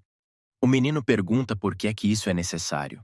De repente, os participantes atacam-nos pelos dois lados, tentando apanhar a criança que está sentada no pescoço de John. John atira a criança para cima e dá um salto, pontapeando os dois agressores. Nocauteia os participantes com um golpe e apanha teatralmente uma criança que cai. John coloca a criança no chão, prometendo cuidar dos outros e voltar. A criança tenta descobrir quem é o João, enquanto se vira ao ouvir o grito de um dos participantes. Um dos participantes de cabelo verde coloca o adversário de joelhos e pressiona os olhos com os dedos. Quando lhe é pedido para parar, responde calmamente que isso é divertido para ele, por isso não vai parar. Lutador de cabelo verde arranca os olhos do inimigo, abana-lhe a mão e ouve os gritos de outro adversário. Seu cúmplice decide arrancar o nariz do adversário com uma dentada. Depois de gritar de dor, dá uma joelhada na cara do inimigo, nocauteando-o. John e a criança ficam surpreendidos ao ver que os seus rivais são verdadeiros psicopatas. Altifalante anuncia que o primeiro jogo terminou, e o segundo começará daqui a 10 minutos no ginásio próximo. Os competidores vão para a academia preparando-se para o próximo desafio. João pergunta à criança por que está tão ansiosa para participar no jogo. Ele responde que precisa de vencer. De repente, um estranho entra no salão, anunciando que lhe foi confiada a condução do segundo jogo. Um homem com uma máscara estranha aparece à luz e apresenta-se como o fantoche. Caminha lentamente até ao centro da sala, felicitando os vencedores do primeiro jogo e dizendo que esperava que demorasse mais tempo. Boneco decide não perder tempo e anuncia o início do segundo jogo. Segundo jogo é um desafio de cartas aleatórias com um toque. Boneco explica as regras. A cada turno, a equipa recebe um cartão com a parte do corpo onde precisa de bater e um cartão com a parte do corpo onde precisa de receber o golpe. Acrescenta que o rei pode comandar o seu parceiro. Caso a ordem não seja cumprida, o participante é imediatamente eliminado. John acha que as regras são demasiado duras e tenta parar o jogo, mas o rapaz impede-o. Rapaz diz que ainda é o rei. Por isso o jogo não pode ser interrompido. João pergunta se a criança lhe vai mandar levar as pancadas sozinho. A criança, com o coração apertado, diz que se isso a ajudar a vencer, está pronta para fazer qualquer coisa. João levanta a mão e a criança encolhe-se e fecha os olhos de medo. John pergunta por que é que o rosto da criança parece que o seu mundo desabou. A criança recorda-se de a irmã o chamar de Charles e garantir que ela estava bem. Nas suas memórias, a sua irmã abraça-o e pergunta-lhe se ele se magoou. A irmã diz que encontrou um emprego que a ajudará a pagar as suas dívidas de 2 anos e a protegê-lo. Charles conclui que a irmã nunca mais voltou, pelo que deve encontrá-la. John responde que Charles não pode mandar nele, porque os adultos devem proteger as crianças. De acordo com as regras do jogo, qualquer pessoa pode ser atacante ou defensor, e os papéis podem ser alterados a qualquer momento. Jogo começa. A equipa atacante recebe o punho e a equipa defensiva recebe a parte superior do corpo. Atacante atinge John com força, causando graves danos nos seus órgãos internos. John agarra o fígado e percebe que o seu adversário sabe claramente onde deve acertar. Os papéis estão a mudar. John recebe a carta de ataque dos olhos e o defensor recebe as orelhas, pelo que John decide saltar o ataque. Noutra inversão de papéis, o avançado dá uma cotovelada na testa de John. Nas mudanças de função subsequentes, o John nunca recebe uma carta de ataque e perde os seus turnos um após o outro. John mal se consegue conter perante a injustiça e espera pela oportunidade de atingir o seu adversário pelo menos uma vez. Rei de cabelo verde aproxima-se do atacante e pergunta-lhe se está a acertar o golpe, sugerindo que troquem de papéis. John percebe que o seu corpo está a começar a falhar e percebe que as feridas reabriram. De repente, Charles anuncia que está a trocar de lugar com John, chocando-o. Charles diz que vai verificar algo e pede a John que confie nele. Avançado fica surpreendido e pergunta por que é que Charles ainda não foi espancado. Quando o assalto começa, o atacante acerta uma poderosa joelhada no peito de Charles. Charles, com fortes dores, não consegue conter a vontade de vomitar e esvazia o estômago, enquanto o líder abre a área de ataque para a segunda equipa. Segundo as cartas, a equipa de Charles precisa de acertar com o dedo médio na testa. Charles fica indignado com o fracasso, mas John encoraja-o, dizendo que tiveram sorte, e aproxima-se do adversário. John desfere um poderoso golpe, fazendo com que o inimigo recue e salpique sangue de ambas as narinas. John está encantado por finalmente ter conseguido atingir o seu odiado adversário. O adversário fica chocado com a força do golpe com o dedo, e não acredita que tenha sido atingido com tanta força. A próxima carta da equipa de cabelo verde não tem sucesso, e ele perde a vez. Jogo muda e John encontra finalmente cartas normais. Usa-os com grande prazer, tirando o fôlego ao seu adversário. Defesa da equipa verde pede a um aliado para trocar de lugar. No entanto, manda continuar a aceitar ataques, declarando que apenas atacará. Charles compreende que a próxima carta de ataque pode ser um sucesso para o inimigo e prepara-se para a enfrentar a todo o custo. A equipa adversária leva um pontapé no estômago e uma força esmagadora atinge Charles. Apesar disso, Charles reúne toda a sua determinação e levanta-se, mantendo-se consciente. Defesa da equipa de cabelo verde grita com Charles, exigindo que desista para não ser mais atingido. John leva um soco no nariz e regozija-se com a sorte de aproveitar a oportunidade. Balança e atinge o defensor com toda a força, fazendo-o voar para trás a alta velocidade. Defensor bate no rei, e John nocauteia os dois com um só golpe. John olha para os dois adversários inconscientes e pergunta ao anfitrião se quebrou as regras. O apresentador responde calmamente que não vê problemas. Charles felicita John pela vitória, sem acreditar que realmente venceram. Explica que a eficácia das cartas de ataque depende do número de golpes que o rei recebeu.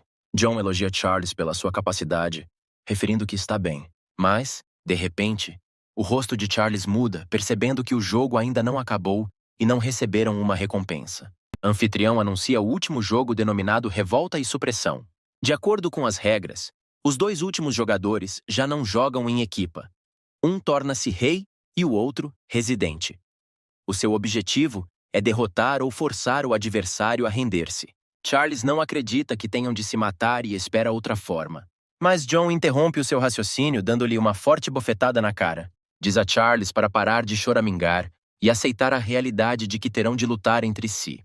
John acrescenta que também é uma pessoa muito má. Charles compreende que esta é uma batalha inicialmente desigual, na qual não venceria nem com armas, mas não tem outras hipóteses. John provoca Charles, dizendo que se a sua irmã lhe fosse tão querida, não agiria de forma tão insegura. Charles não percebe o que John quer dizer. John lembra-lhe que prometeu salvar a sua irmã, mas agora as suas verdadeiras intenções estão a ser reveladas. Acrescenta que a sua irmã provavelmente ainda está a enfrentar dificuldades por causa dele e que ainda não tem pressa em ajudá-la. John sugere que a sua irmã já pode estar morta. Charles grita com ele em lágrimas e esmurra-o. John esquiva-se facilmente ao ataque de Charles e diz que é demasiado orgulhoso para lutar com uma criança. Afirma que se Charles conseguir atingi-lo apenas uma vez, ele desistirá. Charles parte para o ataque, e John reflete sobre o facto de o mundo ser cruel. Engana Charles ao continuar a pensar que o desejo ou o desespero por si só não conseguirão nada. Do ponto de vista de John, a única coisa que pode salvar as pessoas de quem gosta ou a si próprio é o poder ou o dinheiro. Conclui que o poder e o dinheiro podem ser resultados tanto do trabalho como do desespero. Charles ataca novamente e consegue esfaquear John. John sorri e diz ao anfitrião que está a desistir. O anfitrião anuncia que o residente desistiu e anuncia Charles como vencedor. Num local seguro, Gyllenhaal cuida dos ferimentos de Charles. Pergunta-se quanto dinheiro Charles recebeu como recompensa. Charles responde que o seu prêmio foi de 700 milhões. John, que perdeu 200 milhões de won, não está de bom humor. Walter pergunta a John se perdeu o último jogo de propósito. João não dá uma resposta específica. Walter agradece a John, dizendo que graças a ele estará em breve livre. John pergunta se isso garante a liberdade de Charles. Walter responde que Charles já tinha o dinheiro, mas agora estabeleceram uma condição adicional. Walter explica que, de acordo com a condição, Charles deveria ficar em primeiro lugar, caso contrário, não veria a liberdade. Acredita que Carlos ganhou 700 milhões e liberdade, mas tudo parece uma piada terrível, porque alguns passam por testes adicionais, enquanto outros recebem liberdade imediatamente. Walter acrescenta que tudo é decidido pelo organizador, que tem habilidades de hacking que podem paralisar todo o sistema nacional. Lembra a John que hoje salvou alguém deste inferno. Walter pergunta então a John como pode transferir os 400 milhões, oferecendo as opções de transferência bancária, dinheiro ou barra de ouro. John sonha com barras de ouro, imaginando-as tão magníficas como nos filmes e séries de TV. Walter coloca à sua frente 5 barras de ouro brilhantes, cada uma das quais vale 80 milhões. John está muito feliz porque o ouro parece ainda melhor do que ele esperava. Gyllenhaal comenta com Charles que John é muito obcecado por dinheiro, mas Charles chama-lhe simpático. Charles acrescenta que John, por vezes, age de forma um pouco estranha. John vira-se para Charles e elogia-o, chamando-lhe grande sujeito. Acrescenta que se não ajudar a encontrar a irmã, pode ligar e o John vai certamente ajudar. Um pouco mais tarde, Gyllenhaal leva Charles e John despede-se deles, acenando ao rapaz. Walter volta a perguntar a John se gostaria de se juntar, mas ele responde que ainda é ganancioso por dinheiro. Walter ri-se e vai-se embora, prometendo que um dia voltará e voltarão a conversar. John deseja-lhe sorte, cuidando dele. 6 dias depois, John conduz um carro caro até um hotel de luxo. Durante este período, John atualizou o seu estilo, vestindo um fato novo e exibindo um relógio caro. Está sentado no bar, a desfrutar de jazz e a pensar que ainda tem 1,5 bilhão de won na sua conta. John calcula. O ouro vale 400 milhões de won, e o carro e o relógio roubados ao patrão valem outros 300 milhões. Depois chega à conclusão de que o seu patrimônio líquido é de cerca de 2.000 milhões de won. Mas os seus pensamentos são interrompidos por uma rapariga bonita, que conheceu há alguns dias. John acha que ela é a primeira pessoa da alta sociedade que conheceu. E tudo acabou melhor do que ele esperava. Ele observa que, para além do interesse cultural e da comunicação, foi atraído pelo sorriso sincero dela. A menina sorri docemente e pergunta-lhe por que não cede às suas tentações. John pergunta-lhe nervosamente o que ela queria dizer, mas ela limita-se a sorrir, pensando que ele não a tinha compreendido. Ela agarra-lhe a gravata e diz que está demasiado embriagada para voltar para casa sozinha. Sem resistir, João aceita acompanhá-la e fica maravilhado com o luxo das construções locais durante o passeio. Ele examina a casa, percebendo que um apartamento custa pelo menos 1.000 milhões, e pergunta-lhe se ela mora lá. Recebe uma resposta afirmativa. De repente, começa a chover intensamente, e ficam com a pele molhada. A menina apanha John pela manga e convida-o a ficar com ela até a chuva parar. Poucos minutos depois, John encontra-se subitamente numa cama macia. A sua namorada sobe para cima dele de brincadeira e John diz que ela está um pouco bêbada. A menina olha para ele e ri-se, e afirma que está absolutamente sóbria, pedindo-lhe que tire os óculos. John agarra a mão da rapariga e deita-a cuidadosamente na cama, pairando sobre ela. A rapariga olha-o surpreendida, mas sorri, dizendo que não estava à espera de tamanha pressão. João pede-lhe que pare de brincar. No entanto, ela fecha os olhos, sussurra-lhe para esquecer tudo e começa a chorar baixinho, adormecendo rapidamente. Depois desse dia, começa a ligar frequentemente ao John e ele fica muito interessado nela. John admite a si mesmo que costumava trabalhar para reabilitar o seu chefe, olhando para disparates e não fazendo nada de útil. Agora, depois do trabalho, John costuma sair com a namorada. Ele acha mesmo que esses momentos foram incríveis. No entanto, quanto mais havia, mais motivos encontrava para a separação. John decide que esta noite será a última, mas a rapariga oferece-lhe inesperadamente um relacionamento. Chocado com isso, John recusa tristemente. Ela não compreende por que é que ele recusa a oferta de uma rapariga bonita, atraente e rica. John acredita que por causa dele ela poderia ter problemas. Ele agradece-lhe pelo tempo que passaram juntos e vai-se embora, pensando tristemente que a vida dela se poderia tornar um inferno para ele. De repente, John ouve o som familiar de um dispositivo atrás de si.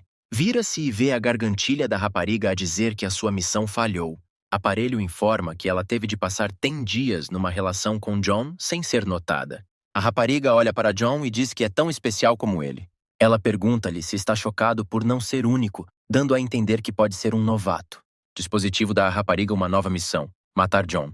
John pensa que não devia ter recusado a rapariga, quando de repente uma faca voa na sua direção, da qual se esquiva milagrosamente. A rapariga pega em facas de arremesso e fica feliz por John ter conseguido esquivar-se do seu arremesso. O sistema informa que o seu nome é Jane. John decide não lutar contra Jane no parque e abandona o campo de batalha a alta velocidade. Enquanto foge, pede ao aparelho para trocar um item aleatório. Jane vai procurar John à floresta, dizendo que ele a devia ter avisado sobre o seu treino. Admite abertamente que precisa de um homem forte, e se John for mais forte do que ela vai gostar muito dele. Ao ouvir sons suspeitos, Jane lança um leque de atirar facas aos arbustos, mas não encontra ninguém. De repente, John aproxima-se e atira o casaco a Jane para distrair a sua atenção. Jane corta rapidamente o blusão e ataca John, mas este intercepta a faca dela com luvas novas. Recuando um pouco, John pergunta a Jane o que fará se ele ficar mais forte. Ativa a função de choque nas luvas. Jane fica surpreendida ao descobrir que dispositivo útil John tem, e ele questiona se ela estava a fingir os seus sentimentos. Jane pergunta a John por que é que ele está a perguntar isso. Porque já está tudo claro. Com uma lágrima a cair, John diz que por brincar com os sentimentos será castigada com 50.000 volts. Jane admite que está impressionada com as suas capacidades e dispositivos. No entanto, acrescenta que os brinquedos dele não ajudarão se ele não a conseguir apanhar. Jane desaparece no ar, e John tenta ouvir de ouvido onde ela vai lançar o seu próximo ataque. Jane prepara-se para atacar, e diz que num jogo onde todos arriscam a vida, ela é a principal assassina. Jane revela que cresceu como uma assassina contratada que nunca falhou num único trabalho, e ganhou o pseudônimo de Alcaçuz, como uma flor que simboliza a morte. John consegue interceptar todas as facas que lhe são lançadas. Um sorriso surge no seu rosto e atira as facas para trás, atingindo a árvore ao lado de Jane. Diz que não adianta essas transferências e pergunta se ela vai continuar. Jane admite que John a surpreende e corre para o combate corpo a corpo. John e Jane tentam habilmente surpreender-se a si próprios, cometendo erros, mas nenhum deles consegue. John tenta agarrar Jane, mas ela dança, impedindo-o de concretizar o seu plano. Não tendo sucesso, Jane dá um salto para trás, dizendo que se está a divertir tanto com ele que é uma pena matá-lo. De repente, Jane oferece uma discussão a John, surpreendendo-o com uma súbita mudança de humor. Ela diz que se ele ganhar, ganhará um apartamento no valor de 6.000 milhões de won, e, se ela ganhar, ele tornar-se-á seu escravo. Jane acrescenta que isto pode ser visto como um jogo e ele pode ceder se quiser. Jane repara como John muda numa fração de segundo e ela treme. A perspectiva de um apartamento de 6.000 milhões de won desperta poderes ocultos em John. Num ápice, desaparece no ar e aparece logo atrás de Jane. Milagrosamente, consegue esquivar-se do ataque e 50.000 volts vão para o chão junto a ela. John exige a Jane que lhe dê o apartamento, olhando-a com um desejo terrível. Pela primeira vez na sua vida, Jane sente um medo real e perde brevemente a compostura. No entanto, depois de se recompor rapidamente, ela decide atacar e atira as facas para a frente. Jane admite que teme a criatura assustadora que John possa ser se fosse um assassino. Entretanto, John atira facilmente fora as facas dela com a ajuda das luvas e corre na sua direção. De repente, Jane percebe que John é o homem que merece conquistar o seu coração. Percebe que está a ver um homem muito mais forte do que ela, e um rubor surge no seu rosto. Com um sorriso feliz, Jane diz a John que está a desistir, mas ele responde que isso não é uma opção para ela. Um choque elétrico atinge o corpo de Jane, fazendo-a perder os sentidos. Ao acordar, encontra-se no seu apartamento e questiona-se como foi parar a casa. É recebida por John, que comenta sarcasticamente que ela está agora em casa dele. Jane diz que vai transferir a propriedade, mas estabelece uma condição. João pergunta que condição ela deseja impor. Jane diz que a única condição é viverem juntos. John fica surpreendido, mas Jane lembra-lhe que o acordo não foi documentado. Acrescenta que poderá ajudá-lo com informações sobre jogos, chamando a esta convivência uma parceria. John pergunta-lhe por que é que ele deveria confiar nela. Jane verifica os preços das rendas da casa, percebendo que voltaram a aumentar. Tendo mudado de rosto, John estende a mão a Jane, concordando com os seus termos. Jane aperta a mão de John, olhando-o com amor nos olhos, e pergunta-lhe se precisam de fazer um acordo de coabitação. John não se importa. dando início a uma estranha coabitação entre um assassino e um soldado das forças especiais. Passado algum tempo, John recebe a tarefa de encontrar um estudante do ensino secundário chamado Tobias e obedecer às suas ordens. John diz que Tobias gosta de escrever histórias sobre agressores escolares e as suas vítimas. Nas suas histórias, as vítimas tornam-se protagonistas. João fala de tudo isto com segurança porque agora é vítima de violência. Há poucos minutos, John encontra Tobias e os seus amigos disfarçados de estudantes. Decide fingir ser desajeitado, tropeça e cai, fazendo com que a carteira caia da mochila. Um dos hooligans pega na carteira e pergunta a John quanto dinheiro tem e se ficou demasiado rico. Tobias, olhando para João, diz que estava à procura de um brinquedo novo e parece que ela própria o encontrou. John regozija-se mentalmente por ter encontrado Tobias tão facilmente e continua a desempenhar o papel de um nerd, deixando escapar uma gargalhada involuntariamente. Rufia fica zangado porque John se está a rir e decide bater-lhe para lhe ensinar boas maneiras. John continua a fingir ser um fraco, cobardemente encolhido perante o golpe, sintonizando-se mentalmente ao máximo. Deita dinheiro fora à frente dos hooligans e grita desesperadamente, pedindo-lhes que não lhe batam. Este grito assusta o agressor, embora este tente não o demonstrar. Um dos comparsas de Tobias diz que não o vão matar e manda John deixar o seu número para ele ligar mais tarde. John partilha os seus contactos, feliz por ser visto como um alvo fácil. Tobias avisa os amigos que está na hora de ir embora e eles vão-se embora, planeando gastar o dinheiro em bebidas. Tobias acrescenta que tem de conhecer melhor o novo amigo e fazer uma cerimônia de boas-vindas. Passado algum tempo, John e os hooligans encontram-se num apartamento, onde bebem e conversam. Um dos amigos de Tobias pega numa caneca com pontas de cigarro a flutuar e pergunta a João por que é que não bebe. Aconselha John a beber até a última gota, caso contrário, um destino desagradável espera-o. Apontando para o rapaz que está a levar porrada do segundo amigo de Tobias, acrescenta que também não bebeu.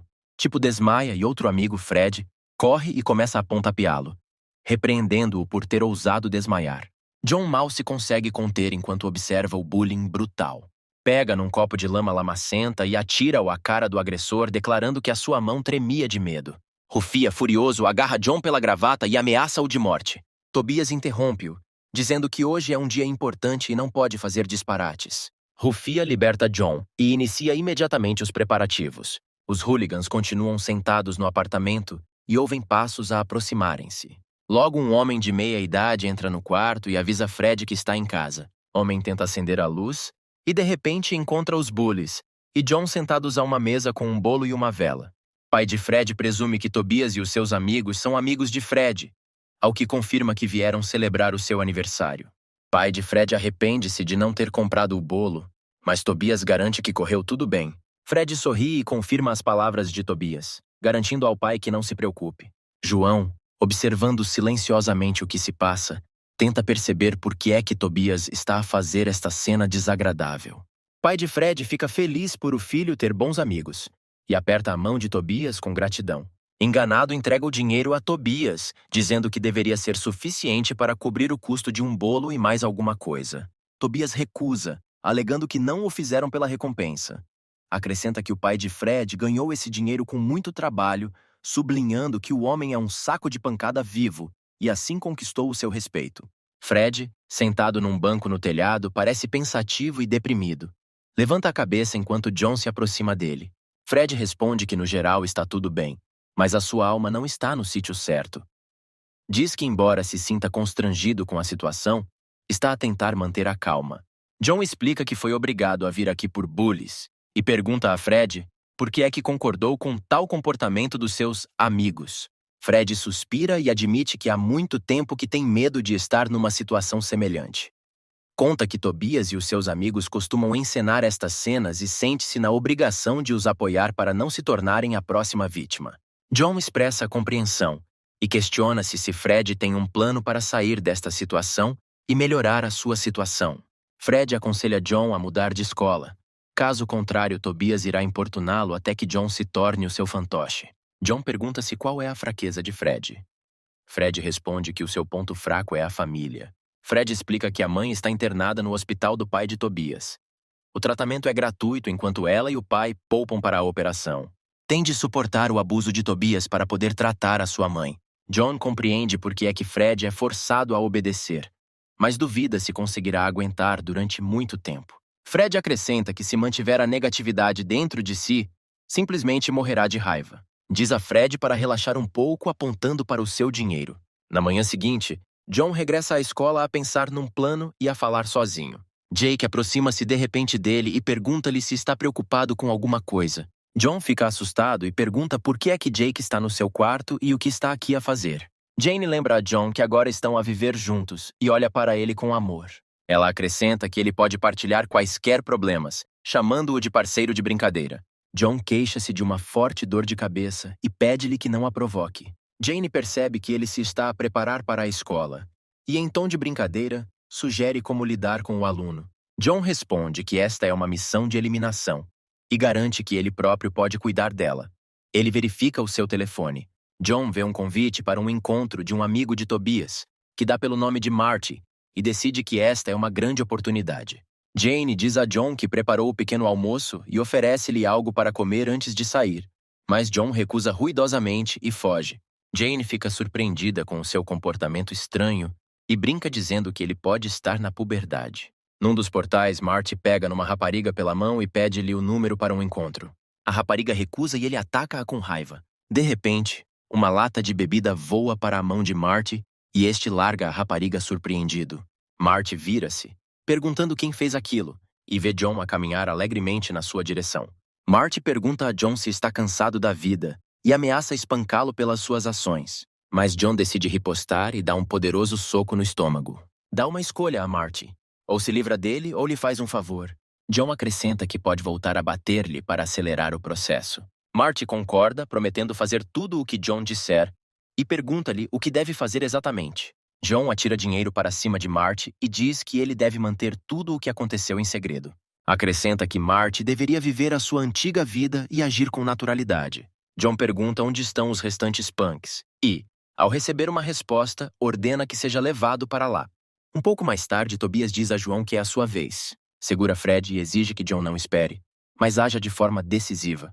John fica parado na pequena garagem a olhar para Fred e pensa mentalmente que Fred tinha razão na última conversa. John recorda como Fred previu que Tobias mais cedo ou mais tarde lhe pediria para bater em Fred e aconselhou-o a não hesitar, pois Fred suportaria tudo. John começa a bater em Fred, em tom de brincadeira, mal exercendo qualquer força. Marty olha para aquilo, não acreditando que John iria bater em Fred tão fracamente. Tobias exige a Marty que dê uma lição a John, e este começa a ficar nervoso. Tobias apercebe-se da hesitação de Marty e ordena-lhe que obedeça sem questionar. Marty está nervoso, olhando horrorizado para John, que está a tentar dizer alguma coisa. Lendo os seus lábios, percebe que John lhe está a dizer para agir normalmente. Em desespero, Marty dá um soco na cara de John, assustado com o seu movimento ousado. John começa a chorar teatralmente e afirma que Marty estabeleceu uma condição. Enquanto Tobias não estiver por perto, John deve dar-lhe o dinheiro, e depois Marty deixá-lo-á em paz. John acrescenta que Marty chamou Tobias de sem talento e disse que John não se devia preocupar. John, em lágrimas, chama Marty de mentiroso desonesto e exige o seu dinheiro de volta. Metendo as mãos nos bolsos de Marty, John tira o dinheiro e espalha-o pelo chão. Tobias acredita facilmente em John e pergunta a Marty por que é que gastou todo o dinheiro sem o seu conhecimento. Marty tenta justificar-se, mas Tobias não o ouve e aproxima-se dele, perguntando-lhe se acha um palhaço. Depois de Tobias ter espancado Marty até ficar em polpa, declara que o seu humor está arruinado e pede ao amigo que resta para limpar a confusão antes de sair. Rufia fica surpreendido com o facto de Marty sempre se ter comportado de forma arrogante e presume que não obteve o suficiente da sua riqueza. Rufia percebe que John está a recuperar o seu dinheiro e pergunta-lhe se realmente ficou com todo o dinheiro de Marty. Acrescenta que pode receber o dinheiro de John e protegê-lo melhor, prometendo que terá mais hipóteses contra Tobias. John oferece-se para dar o dinheiro adiantado e promete acrescentar mais 5 milhões após a conclusão do negócio. Em troca, John pede um pequeno favor ao agressor. Algum tempo depois, John e Fred estão a relaxar num banco, descontraindo-se das suas aventuras. John entrega a sua mala a Fred e este pergunta-lhe o que tem. John responde sem hesitação que se trata de dinheiro para o tratamento da mãe. Fred questiona-se como é que John tem tanto dinheiro, notando que a relação entre ambos é bastante superficial e o seu comportamento parece estranho. John diz que não pode contar tudo, mas esclarece que só tem muito dinheiro. Acrescenta que admira Fred por sobreviver sozinho, sem apoio. John diz que quer mostrar a Fred que existem pontos positivos no mundo e aconselha-o a gastar o dinheiro na transferência da mãe para outro hospital e a obter um tratamento decente. As lágrimas começam a cair dos olhos de Fred e John diz que quer ouvir a sua história. 2 dias depois, o capanga de Tobias entra no ginásio onde o pai de Fred trabalhava. John encontra-o espreitando por trás de um saco de pancada e fica feliz por ele ter finalmente chegado. John diz ao Rufia que quer treinar e promete 5 milhões se ganhar. Rufia fica surpreendido com os termos e pergunta se João vai mesmo pagar para ganhar. John confirma e acrescenta que o adversário será Fred. Rufia ri-se, declarando que Fred é o seu saco de pancada, mas concorda com a luta na mesma. Aproxima-se de Fred, dizendo que achava que estava em falta algures, e fica surpreendido por Fred estar escondido aqui e a aprender a lutar contra novatos. Rufia acrescenta que não tem motivos para não lutar e espera poder dar um murro na cara de Fred. Os concorrentes entram no ringue e Fred pergunta a John se tudo vai correr bem. John garante que tudo vai correr bem. Rufia lembra-se que ouviu de Fred que o seu pai gere este salão, mas acredita que Fred não lhe fará nada. Rufia ataca, abanando, e declara que vai partir o nariz a Fred. Rufia nem consegue tocar em Fred, apesar de dezenas de ataques. Fred esquiva-se facilmente deles. John observa divertido, surpreendido por o Rufia não perceber por que é que tudo mudou em 2 dias. John acredita que Fred foi forte desde o início e as constantes sovas apenas fortaleceram o seu corpo. Repara nas peras arrebentar no salão do pai de Fred, o que confirma que Fred esteve a conter-se todo este tempo.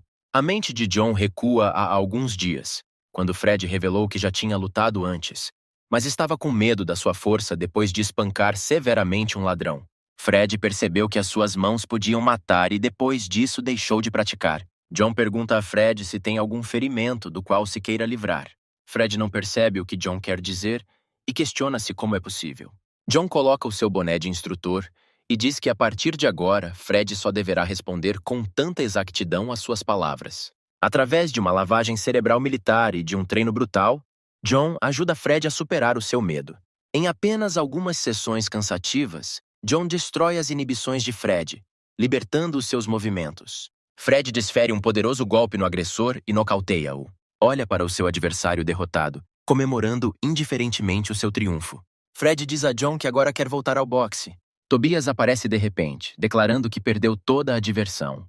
Acrescenta que não vem aqui há muito tempo e ainda acha o local nojento. Tobias relata que ouviu falar da transferência da mãe de Fred para outro hospital e lamenta não poder mais gozar com ele. Fred interrompe Tobias, exigindo que se cale e entre no ringue. Acrescenta que é hora de encerrar o mau relacionamento. Tobias entra no ringue e Fred recorda que já foram amigos de infância. Mais tarde, devido a ambições semelhantes, tornaram-se inimigos, esforçando-se por se superarem. No entanto, no final, Tobias e Fred separaram-se finalmente, pois Tobias não conseguiu superar Fred. Tobias começou a sentir que Fred o desprezava, e isso irritou-o muito. Fred insistiu repetidamente que não considerava Tobias inferior a ele, mas isso não melhorou a relação entre ambos. Como resultado, Tobias saiu do salão e viu-se numa ladeira escorregadia. Ex-pugilista, Tobias mostrou-se brilhantemente nas lutas de rua e saiu vitorioso. Foi aí que conheceu 2 rapazes que ficaram maravilhados com as suas capacidades. Tobias soube que Fred tinha abandonado o boxe devido a um grave incidente. Fred foi condenado por superproteção, após um incidente com um ladrão que deixou a mãe no hospital e o pai forçado a fechar o salão. Tobias percebeu que os fracassos de Fred lhe traziam uma alegre satisfação. Enraivecido, Tobias ataca Fred, exigindo que este caia no chão e sofra. Fred suporta todos os insultos e bloqueia todos os golpes de Tobias. Fred recorda o momento em que ele e Tobias se conheceram.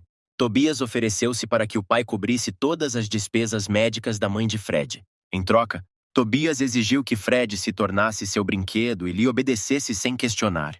Quando Fred ficou surpreendido com esta exigência, Tobias avisou que se Fred desobedecesse, a sua mãe não receberia tratamento gratuito. Depois disso, Tobias caminhou em direção à multidão e encontrou o padre Fred, que trabalhava como uma pera viva. Deu o dinheiro ao pai de Fred e voltou para Fred. Tobias começa a espancar brutalmente o pai de Fred à frente do próprio Fred. Fred fica paralisado, acalmando-se a pensar no bem da mãe, e o pai repara nele. Pergunta a Fred se está surpreendido por o pai estar a fazer algo assim. O pai tenta acalmar Fred, alegando que estas crianças não conseguirão desferir um golpe sério. Entretanto, Tobias rompe a defesa de Fred e acerta-lhe na bochecha. Percebendo que não quer ser mais cobarde, Fred decide agir e desvia o próximo golpe de Tobias. Fred aproveita o momento e dá um poderoso soco no corpo de Tobias, fazendo-o cambalear para trás e cair de joelhos. Ao aproximar-se de Tobias, Fred exige que se levante e continue a lutar. Apesar da sua raiva, Tobias não consegue atacar Fred com sucesso e continua a ser atingido. Fred exige que Tobias se volte a levantar, prometendo poupar a cara desta vez. Tobias diz que se vai lembrar daquele olhar de desprezo, que detesta. Tirando as luvas, Tobias saca de um canivete e declara que vai obrigar Fred a abandonar o boxe para sempre. Fred olha surpreendido para Tobias, que lhe pergunta se estava com medo. Neste momento, João aproxima-se por trás e avisa Tobias que ultrapassou os limites. Tobias vira-se e desfere um soco forte, mas John desvia facilmente. João pega na faca de Tobias, dizendo que quase lhe bateu. Quando Tobias lhe exige que devolva a faca, João tira a dentadura postiça e diz que nem vale a pena ter medo de Tobias. John aproxima-se de Tobias e diz que ele também devia lutar com ele. Em breve não há mais espaço para Tobias viver, e ele implora por misericórdia em lágrimas. João diz que alertou para as consequências e que foi por isso que não se conseguiu conter. Neste momento, John recebe uma notificação de um castigo aleatório por uma missão falhada. Fred pergunta surpreendido a John quem é, o que deixa John um pouco confuso. Sem esperar resposta, Fred presume que John é um profissional e não irá discutir com pessoas comuns. Fred agradece a John por tudo o que fez, lembrando que os acontecimentos de hoje aconteceram por causa dele. John responde que ajudou porque também foi ajudado quando era jovem e convida Fred a agradecer-lhe quando tiver sucesso. John pensa para si que o dinheiro é uma ferramenta para o dono, e para alguns é uma forma de crescer, e para outros é uma forma de começar uma nova vida. Entretanto, o sistema impõe um castigo a John, declarando-lhe uma verdadeira caçada.